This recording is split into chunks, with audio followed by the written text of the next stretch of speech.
Alors ce matin, j'ai eu envie d'aborder un sujet qui est très vaste.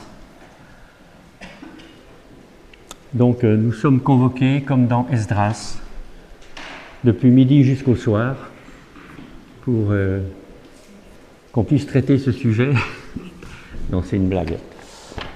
C'est un sujet très vaste et j'ai bien conscience que je ne donnerai que quelques pistes de réflexion pour chacun. En préalable, on va lire le texte sur lequel je vais m'appuyer, le texte central que j'ai choisi. On va le lire ensemble et ensuite j'aimerais des réactions spontanées sur ce texte. Et puis enfin, je partagerai quelques réflexions, quelques pistes pour qu'on puisse peut-être s'approprier un aspect ou un autre de ce thème, la règle ou l'esprit. Alors, est-ce qu'on peut afficher Matthieu chapitre 12, les versets 1 à 8 ?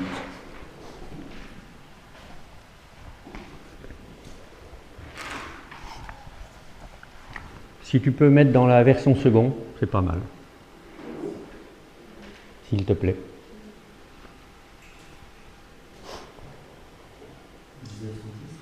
Comment ?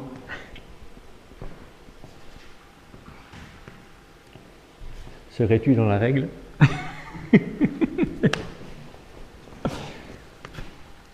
En ce temps-là, Jésus traversa des champs de blé un jour de sabbat. Ses disciples, qui avaient faim, se mirent à arracher des épis et à manger. Les pharisiens, voyant cela, lui dirent : « Voici, tes disciples font ce qu'il n'est pas permis de faire pendant le sabbat. » Mais Jésus leur répondit : « N'avez-vous pas lu ce que fit David lorsqu'il eut faim, lui et ceux qui étaient avec lui ? Comment il entra dans la maison de Dieu et mangea les pains de proposition qu'il ne lui était pas permis de manger, non plus qu'à ceux qui étaient avec lui, et qui étaient réservés aux sacrificateurs seuls. Ou n'avez-vous pas lu dans la loi que les jours de sabbat, les sacrificateurs violent le sabbat dans le temple sans se rendre coupables ? Or, je vous le dis, il y a ici quelque chose de plus grand que le temple. Si vous saviez ce que signifie « Je prends plaisir à la miséricorde et non au sacrifice », vous n'auriez pas condamné des innocents. Dans un autre, mais ça revient au même, vous n'auriez pas condamné ceux qui ne sont pas coupables.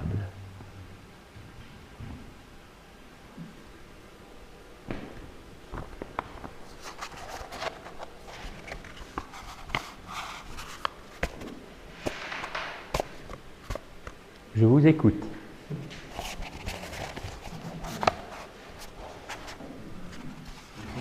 Ils ont mangé, ils avaient faim. En plus, Jésus était avec le sabbat. Pour le sabbat, il ne fallait pas manger encore. Il fallait pas qu'ils mangent les pharisiens entre-temps. Jésus était dans le blé, c'était le sabbat. Alors en fait, c'était pas trop, je pense, qu'il ne fallait pas qu'ils mangent, mais il ne fallait pas qu'ils arrachent des épis. C'était un travail.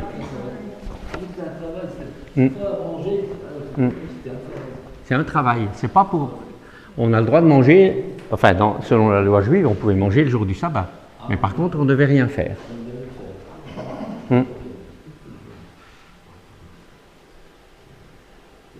Autre réflexion ? Quand on a faim, on a faim. La faim justifie les moyens. Ah, tiens donc. Ah, te voilà bien libre, toi. Tu t'arranges avec la loi. Il y a la loi et l'esprit de la vie. Il y a la loi, la règle et l'esprit de la règle. Ok?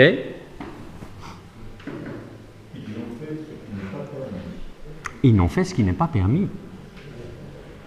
C'était rigoureusement interdit. Comment? Oui, mais. Amen.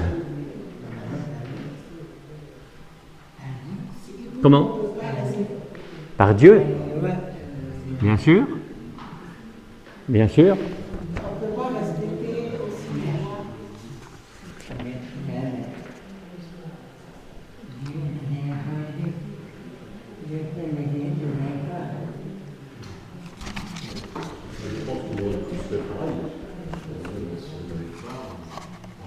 On aurait fait pareil. Bien sûr qu'on aurait fait pareil.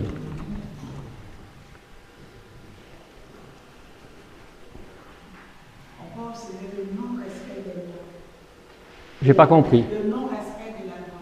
Eh bien, On observe dedans le non-respect de la loi. Les gens n'ont pas respecté la loi. ils n'ont pas respecté la loi. Ok. En tout cas, la loi et peut-être aussi la manière dont ils l'ont interprétée. Ça fait penser à un enfant, un enfant malheureux, qui n'a rien, et il est sur un marché, il n'a rien, il n'a amené une manger. Ouais. Dieu va-t-il le condamner? C'est quand même curieux que les disciples, les Juifs, à ce moment-là, ils se permettent ça. Parce qu'eux, ils savaient que c'était. Ils savaient. Normalement, ils savaient. C'est quand même curieux qu'eux, ils sont des Juifs, des vrais Juifs, se permettent ça.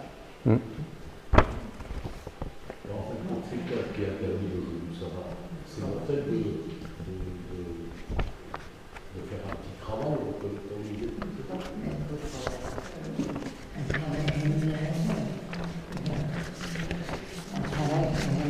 Pour vous éclairer. Pour vous éclairer, enfin, ou vous dérouter, je ne sais pas.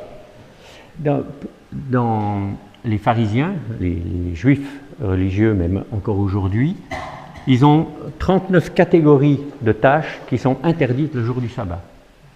Je ne vais pas toutes vous les lire, hein. Mais il y a par exemple moudre une graine ou une plante, peigner la laine, faire un nœud, défaire un nœud. Donc il vaut mieux avoir des chaussures avec un scratch, hein. Je pense que c'est plus facile. Gratter un parchemin pour écrire dessus. Enfin bref. Tondre le gazon. Hein, voilà. Non, mais je ne les lis pas toutes. Hein.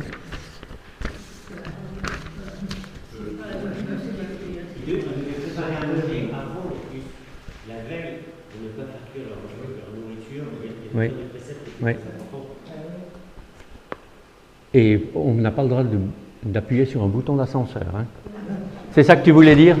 Je suis désolé. L'immeuble, il y avait un ascenseur et beaucoup de juifs. Et des fois, on montait dans l'ascenseur et les gens nous disaient: vous pouvez appuyer au 4e. Vous n'avez pas le droit de bouger. Oui, mais en fait, c'est pas du tout la loi que Non, c'est l'interprétation qu'ils en ont faite. Je suis d'accord.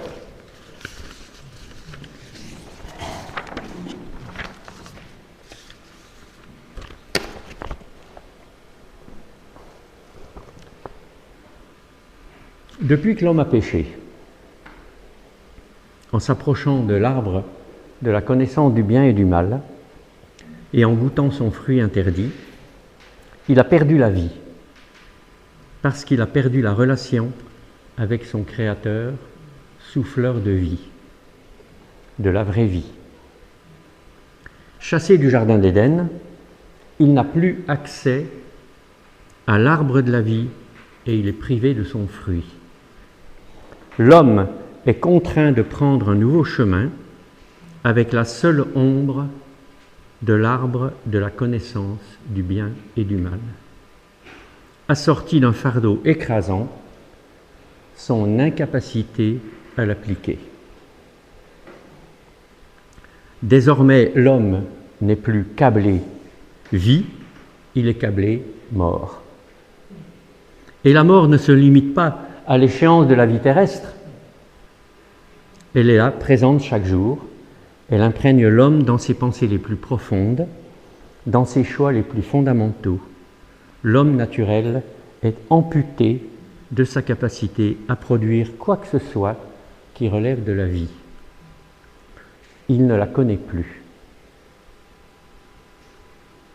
Dès lors, l'homme naturel tournera inévitablement autour de l'arbre de la connaissance du bien et du mal, parce qu'il a mangé une fois de son fruit, fruit interdit par Dieu.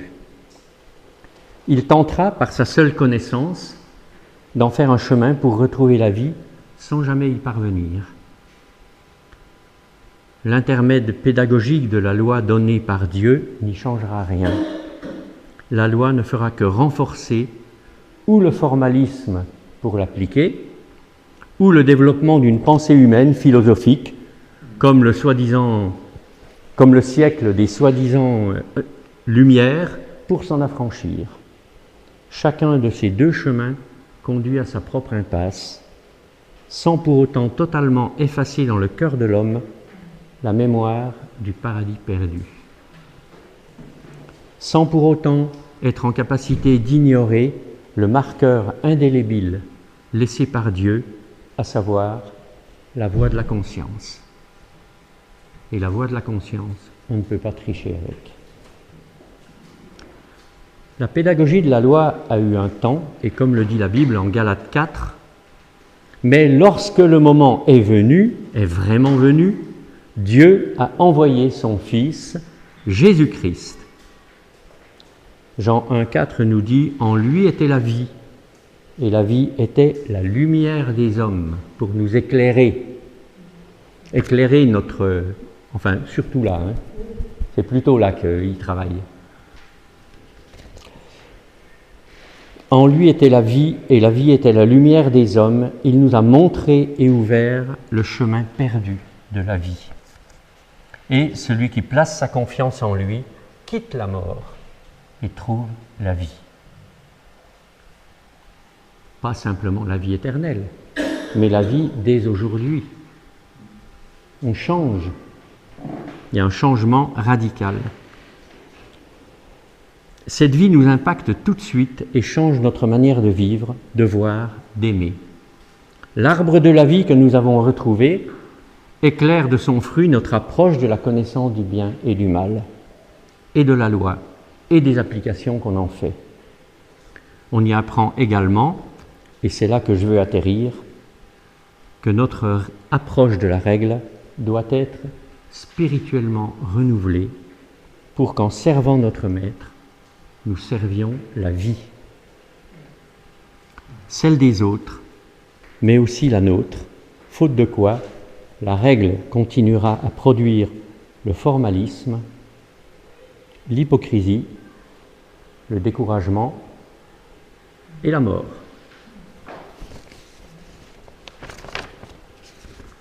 Retenons bien ceci, notre approche de la règle doit être revisitée, renouvelée par la vie nouvelle pour ne tomber ni dans le formalisme, ni dans la permissivité charnelle. Pour finir, avant d'aborder quelques réflexions et commentaires, je vous propose un passage, enfin le passage que nous avons lu dans Matthieu 12, les 8 premiers versets. Dans Matthieu 11, versets 25 et 26, il est écrit ceci, et je pense que ça c'est intéressant à savoir. À ce moment-là, Jésus prit la parole et dit « Je te suis reconnaissant, Père, Seigneur du ciel et de la terre, de ce que tu as caché ces choses aux sages et aux intelligents, et que tu les as révélées aux petits enfants. Oui, Père, je te suis reconnaissant, car c'est ce que tu as voulu. » La Bible nous enseigne ici que les sages ne sont pas ceux qui prétendent l'être, et les vrais sages selon Dieu sont hors de nos critères habituels. Même nous, on peut avoir ce type de critères. des gens intelligents, des gens brillants, des gens qui réfléchissent bien. Mais ce n'est pas eux qui sont sages dans le royaume de Dieu, sauf si leur intelligence, etc., est soumise à l'Esprit de Dieu. Les sages, ici, dans le texte qu'on vient de lire, de Matthieu 11, ce sont les petits, les enfants, les humbles. Dans leur confiance et leur simplicité, c'est eux qui reçoivent les révélations de Dieu. Dans les béatitudes, Jésus dit à ses disciples, donc déjà à ses disciples, mais aussi à toute la foule qui est autour, c'est eux qui verront Dieu. Et c'est vrai que pour revisiter, pour avoir une bonne application de la règle, ben, je crois qu'il faut voir Dieu. Il faut que l'Esprit de Dieu nous imprègne. Et Jésus dit que ce sont ceux-là, les simples, les petits, c'est eux qui voient Dieu. Peut-être que dans l'Église, on aurait intérêt à faire de la place, peut-être, écouter davantage les petits. D'abord, peut-être les identifier, parce que le petit n'est pas forcément celui qu'on croit. Hervé. Et je voulais juste ajouter quelque chose sur le sabbat. Le sabbat a une priorité, c'est mettre Dieu au premier. Oui. C'est un jour saint, mais c'est Dieu qui règne. Il doit avoir tout sa priorité. Je voulais juste parler ça. Ok. Il est maître du sabbat. Il est maître du sabbat. Il est le Seigneur du sabbat. Il est...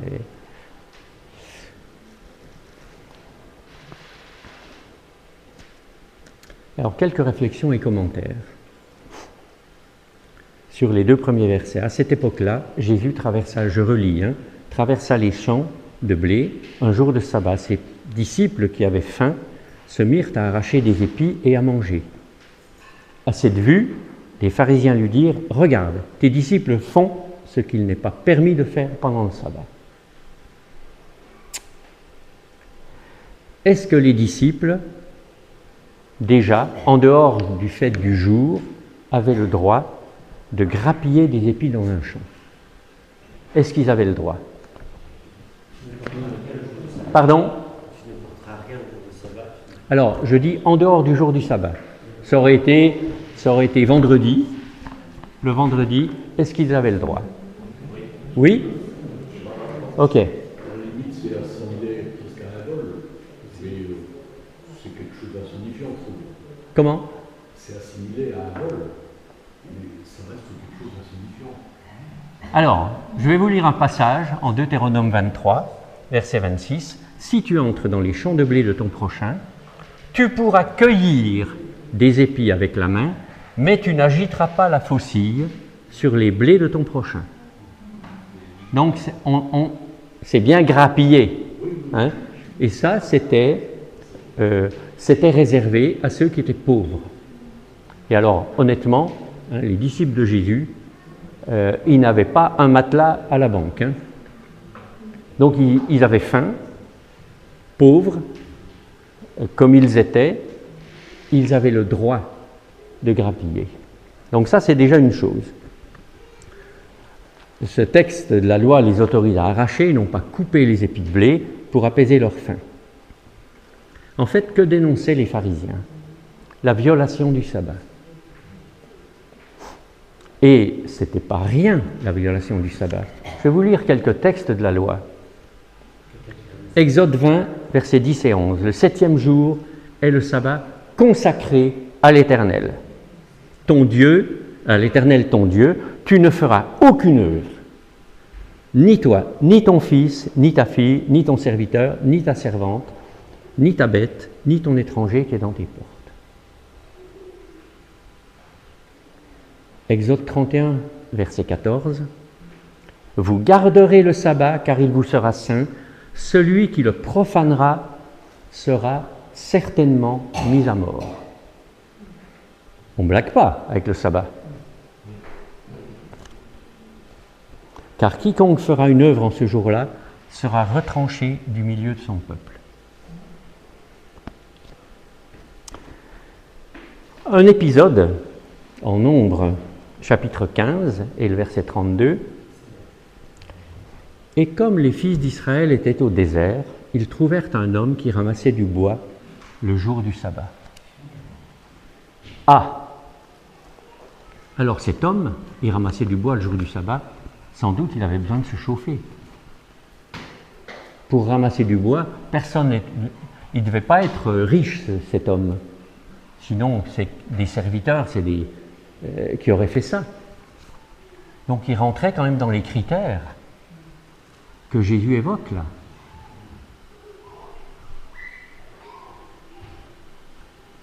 La suite du passage nous indique que cet homme a été amené à Moïse et à Aaron pour qu'ils soient jugés. Dieu a dit à Moïse, le texte nous dit ça, Dieu a dit à Moïse et à Aaron de le mettre à mort, et il fut lapidé par le peuple. Alors, on ne comprend pas forcément, hein, mais en tout cas, le verdict de Dieu sur cette question-là, c'est que ce ramasseur de bois a été mis à mort parce qu'il avait transgressé le sabbat. D'accord ?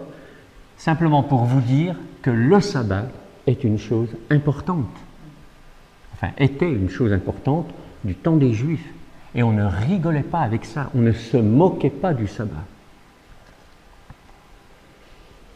N'oublions pas également que quand Dieu a donné la manne, elle était ramassée pendant 6 jours, et puis le 7e jour, eh bien, normalement, ils devaient tous en prendre 2 portions, c'est-à-dire pour le vendredi et le samedi, et j'allais dire pour le samedi et le dimanche, mais non, hein, c'est le sabbat.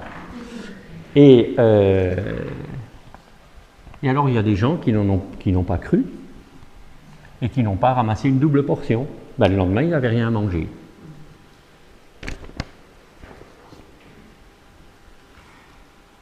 La manne, même la manne produite par Dieu, ne tombait pas le 7e jour, jour de sabbat.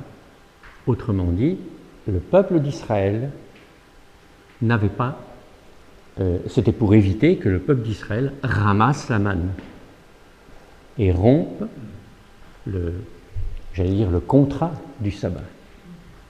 Donc, je mets ça en évidence pour dire, là, dans les réponses de Jésus,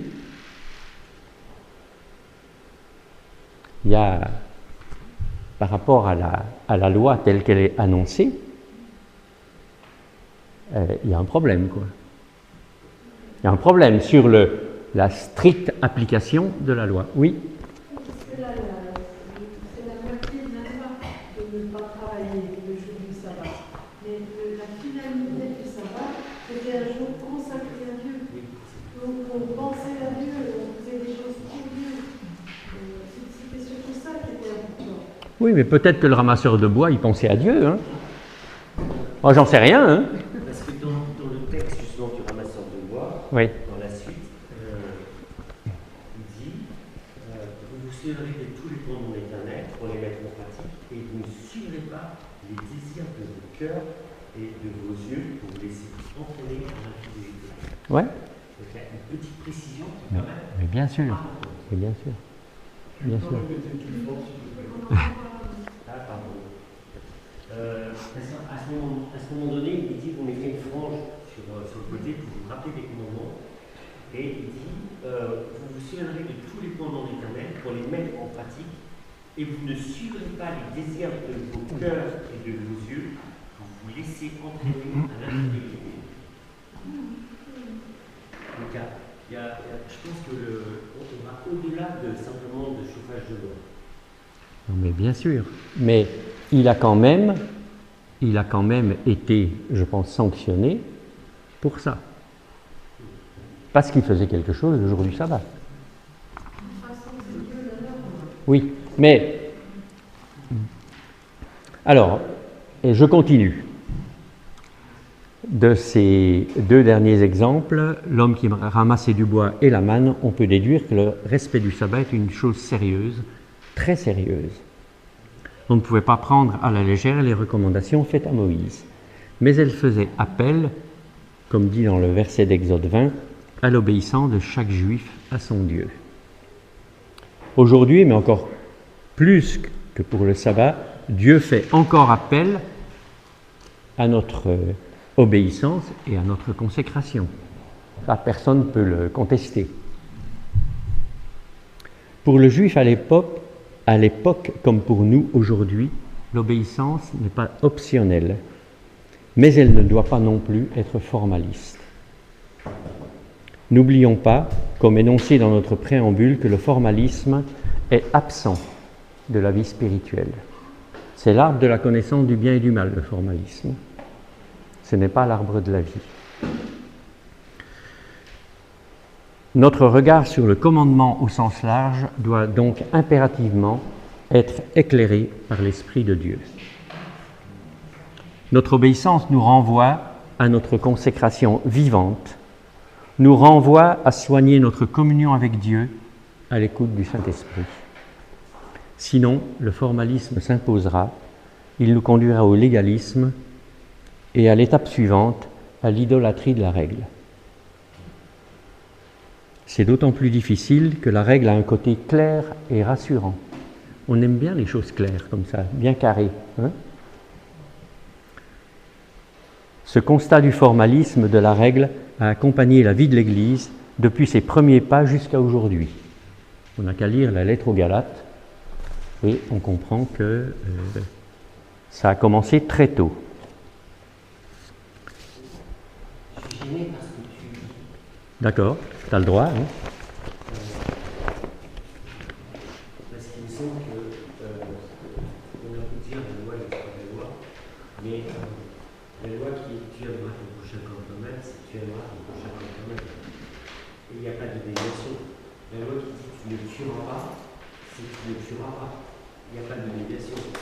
Et je ne peux pas trouver d'excuses pour enfreindre un commandement de Dieu sous prétexte de ne pas être légaliste. Donc il y a besoin d'une clarification dans ce que tu... Eh bien, ça veut dire que le commandement, je dois le suivre, mais avec l'Esprit de Dieu, et non pas en disant, ben, c'est comme ça, donc je le fais, ou je ne le fais pas, si je veux m'en affranchir. Mais bien sûr, c'est pas, je n'aménage pas le texte biblique à ma sauce à moi. Hein? Enfin, je ne sais pas si ça te rassure, mais en tout cas, ce n'est pas ce que je veux dire. Hein? Ce que je veux dire, c'est que l'aspect de la divinité, etc., et là, il peut pas venir de moi. Alors, franchement, c'est vrai.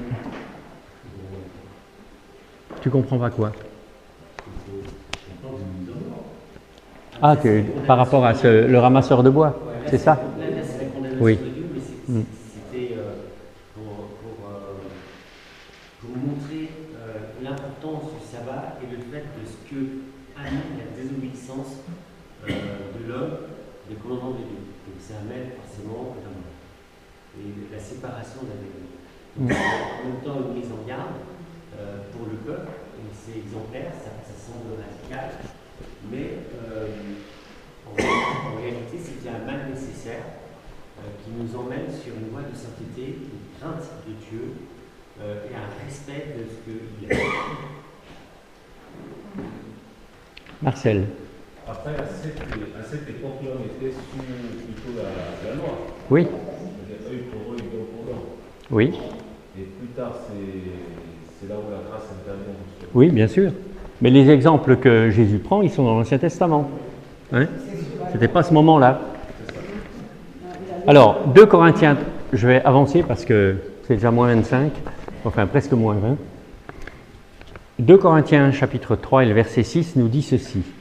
Dieu nous a aussi rendus capables d'être serviteurs d'une nouvelle alliance, non de la lettre, mais de l'esprit. Car la lettre tue, mais l'esprit fait vivre. Donc, ce n'est pas gommer les commandements, qui est, je ne prêche pas ça du tout, mais c'est que nous avons à regarder les commandements avec l'aide de l'Esprit de Dieu et non pas avec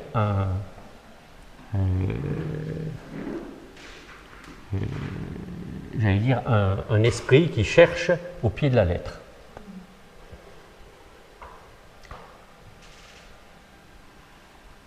Bon, je parle ici des juifs orthodoxes, il y a 39 catégories, ça j'en ai déjà parlé. Mais on montre du doigt assez facilement les juifs aujourd'hui dans leur pratique, mais peut-être qu'on aurait sur certains points à balayer devant notre porte. Hein, parce que comme je le disais tout à l'heure, la règle est... Enfin, chercher la règle, c'est tellement confortable qu'on peut tomber dans ce piège très facilement et on oublie d'être conduit par l'esprit pour prendre ses décisions par rapport à ce que dit la Bible. Et c'est important. Prendre ses décisions par rapport à ce que dit la Bible, bien sûr. Mais ça veut dire que l'acte que je vais... sinon, on devient élastique, quoi. Mais justement, je pense que si on dit ça, quelque part, c'est qu'on est encore, je veux dire, l'esprit est plus exigeant que la lettre.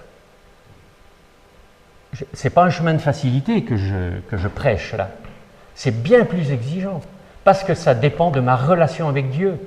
Si ma relation elle est distendue, mon regard sur les choses sera distendu et peut-être je vais appliquer la règle parce que quand je suis loin de Dieu, je ne sais faire que ça.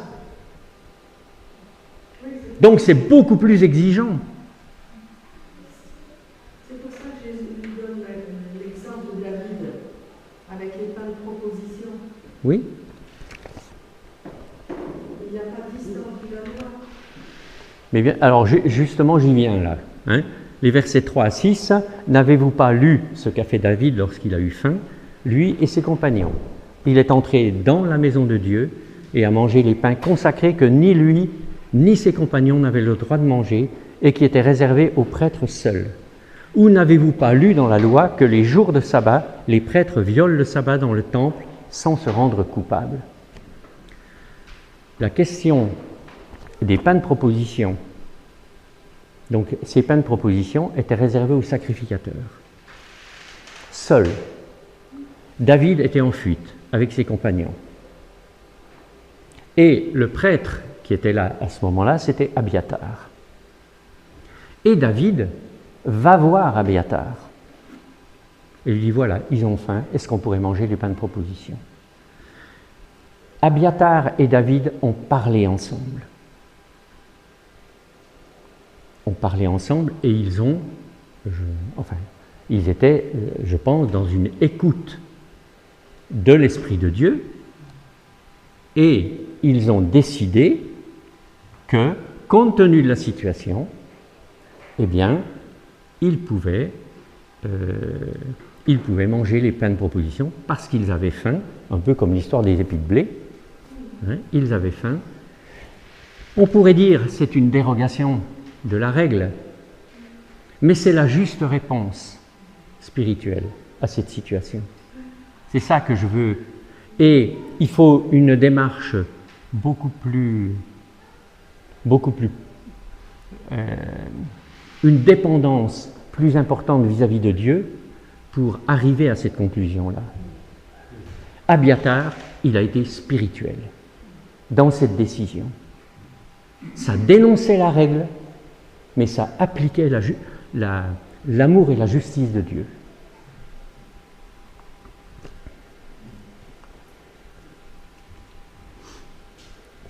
En plus, David y rentre dans le lieu saint. Normalement, il devait mourir. C'est réservé aux sacrificateurs seuls. Jésus légitime spirituellement cet événement.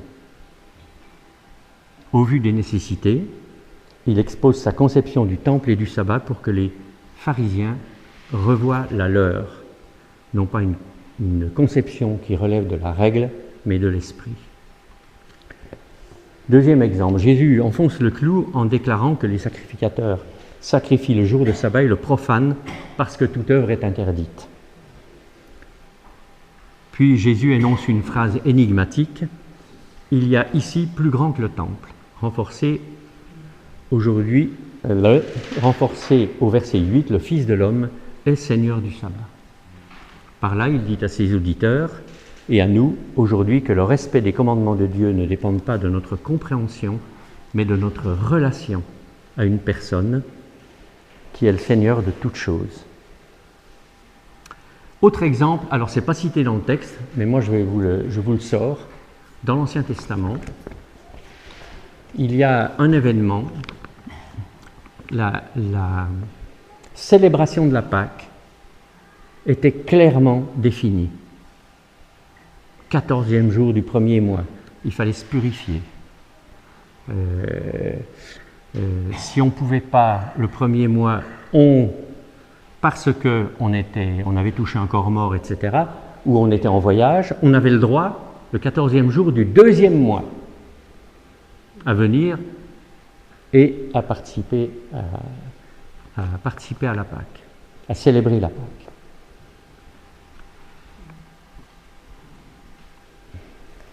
Donc ce texte-là, on le trouve dans 2 Chroniques, au chapitre 29, 30 et 31.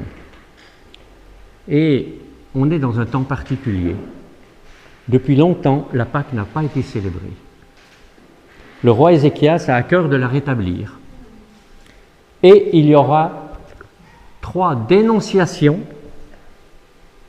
formelles concernant cette célébration. Normalement, c'était le 14e jour du premier mois. Mais bon, voilà. Peut-être ils s'y sont pris un peu tard, mais ils n'étaient pas prêts. Et insuffisamment de monde s'était purifié. Donc ils vont décider de la célébrer le 2e mois, 14e jour du 2e mois.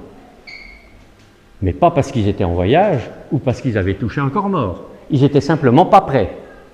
Normalement, ils n'auraient pas dû célébrer le 2e mois. Parce que les motifs n'étaient pas contenus dans la loi. Deuxièmement, cette fête de la Pâque, ça durait 7 jours.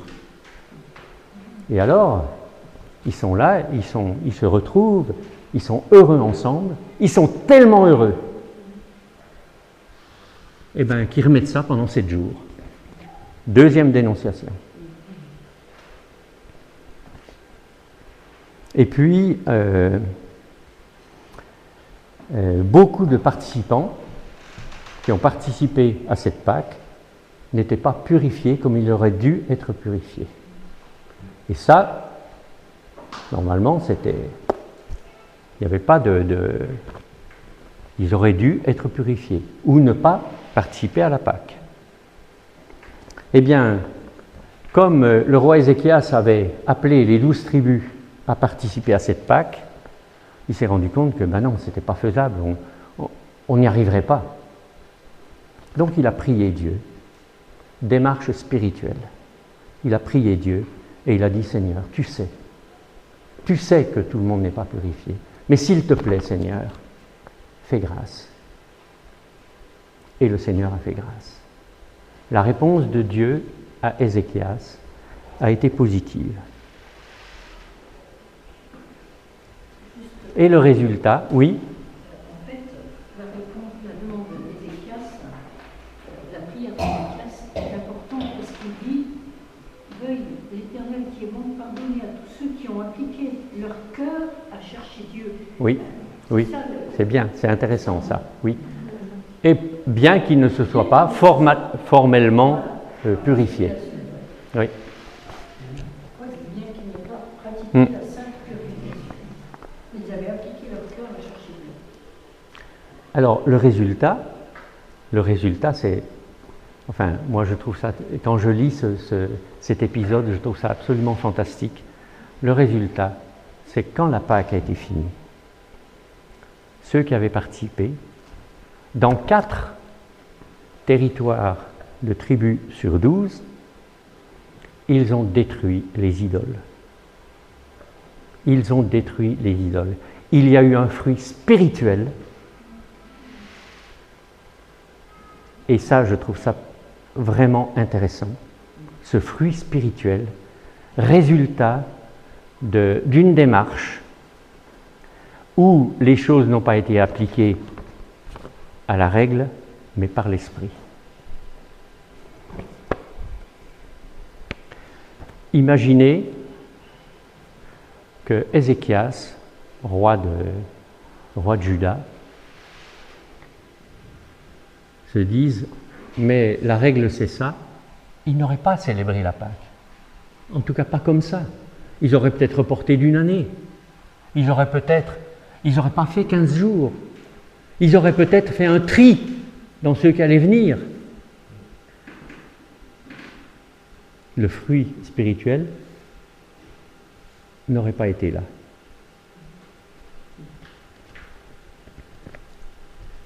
Versets 7 et 8, « Si vous saviez ce que signifie « Je désire la bonté et non les sacrifices », vous n'auriez pas condamné ceux qui ne sont pas coupables. En effet, le Fils de l'homme est le Seigneur du sabbat. » Au verset 7, donc « Je désire la bonté et non les sacrifices », Jésus fait référence à un passage du prophète Osée qu'il ne cite pas entièrement. Je le cite, moi, « En effet, je prends plaisir à la bonté et non au sacrifice, à la connaissance de Dieu plus qu'aux holocaustes. » Donc on est bien dans ce lien, toujours. Il signifie aux pharisiens qu'ils ne connaissent que le formalisme et que Jésus attend d'eux un véritable réveil dans leur relation avec lui et avec les autres. S'ils avaient compris cela, ils n'auraient pas condamné ceux qui ne sont pas coupables.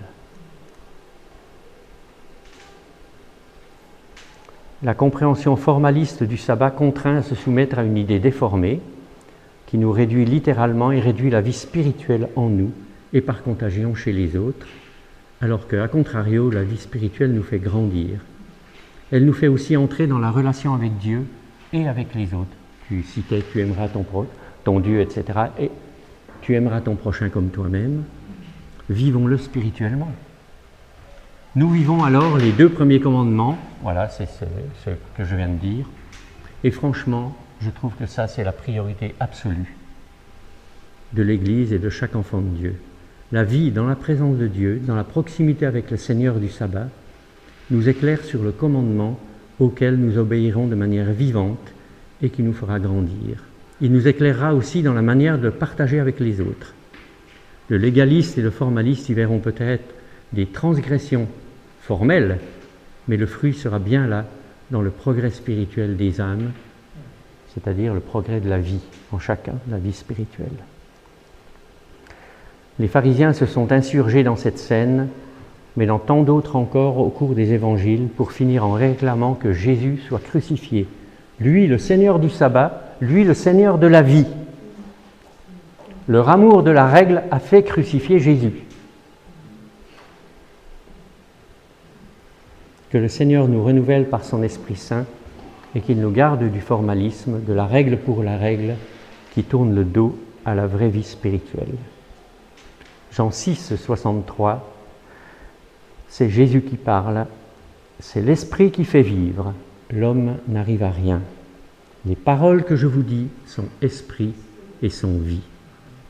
Jean 1, 17, la loi a été donnée par Moïse, la grâce et la vérité vinrent par Jésus-Christ. Romains 13, verset 10, l'amour ne fait point de mal au prochain. L'amour donc est l'accomplissement de la loi.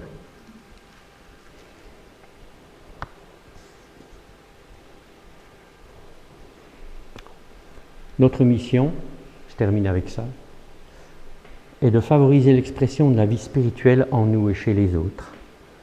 Qu'est-ce que les autres perçoivent premièrement de nous quand on échange avec eux? La règle ou la vie? Apprenons à nous identifier, à nous asseoir, à marcher à côté de notre prochain. Jésus, quand même, il a accompagné les disciples d'Emmaüs. Il tournait le dos à Jérusalem. Jésus les a accompagnés. Sachons accompagner aussi comme ça. À passer du temps avec notre prochain sans condescendance, sans chercher une amitié utile, entre guillemets. En bref, mais ô combien difficile, faire comme Jésus a fait avec nous. Essayons d'imaginer, ça j'en ai déjà parlé, apprenons le chemin étroit de la vie, sans l'élargir ni du côté de la loi, ni du côté de la licence. Seul ce chemin transmet la vie spirituelle, la vie de Dieu. Choisissons le bon arbre, l'ombre du bon arbre, celui de la vie, et affranchissons-nous de celui de la connaissance qui nous fait trop souvent enfler. Je parle pour moi. Mais la connaissance, c'est la connaissance qui nous fait enfler, mais c'est l'amour qui édifie. Ne pas baisser le niveau de l'enseignement biblique, tout en l'appliquant de manière à produire la vie. Soyons des pourvoyeurs de vie, d'amour et de grâce, sans condition, qui accueillent d'abord et ensuite parlent et enseignent. La règle enseigne d'abord et accueille ensuite sous condition.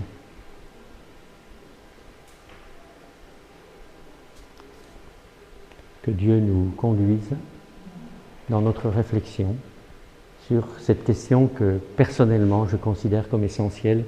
J'ai complètement conscience d'avoir lancé des choses, mais ça paraît complètement insuffisant. Mais voilà, que Dieu vous bénisse.